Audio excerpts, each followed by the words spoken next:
மாண்புமிகு பேரவை தலைவர் அவர்களே, கடந்த 27/3/2025 அன்று இந்த மாமன்றத்தில் ஒரு தீர்மானத்தை நாம் நிறைவேற்றினோம். இந்திய திருநாட்டின் மத நல்லிணக்கத்திற்கும் சிறுபான்மையின இஸ்லாமிய சமுதாய மக்களுக்கும் கடுமையான பாதிப்புகளை ஏற்படுத்தும் வகையில் 1995ஆம் ஆண்டின் வக்ஃப் சட்டத்தினை திருத்துவதற்கு மக்களவையில் அறிமுகம் செய்துள்ள வக்ஃப் சட்ட திருத்த முன்வரவினை முழுமையாக திரும்ப பெற வேண்டும் என்ற தீர்மானம் பாஜக நீங்களாக அனைத்து கட்சிகளாலும் ஒருமனதாக ஏற்றுக்கொண்டு நிறைவேற்றப்பட்டது.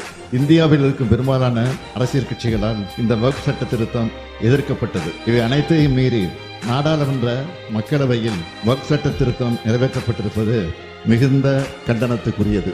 வக்ஃப் சட்ட திருத்த மசோதாவுக்கு எதிராக 232 நாடாளுமன்ற உறுப்பினர்கள் வாக்களித்துள்ளார்கள்.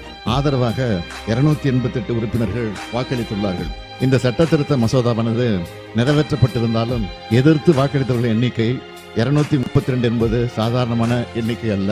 எண்ணிக்கை கூடுதலாக கிடைத்திருக்கலாம். ஆனால் இந்த சட்ட திருத்தம் எதிர்க்கப்பட வேண்டியது மட்டுமல்ல, முழுமையாக திரும்ப பெற வேண்டியது என்பதுதான் நம் கருத்து. அதைத்தான் நாம் இங்கே தீர்மானமாக நிறைவேற்றி அனுப்பியிருந்தோம்.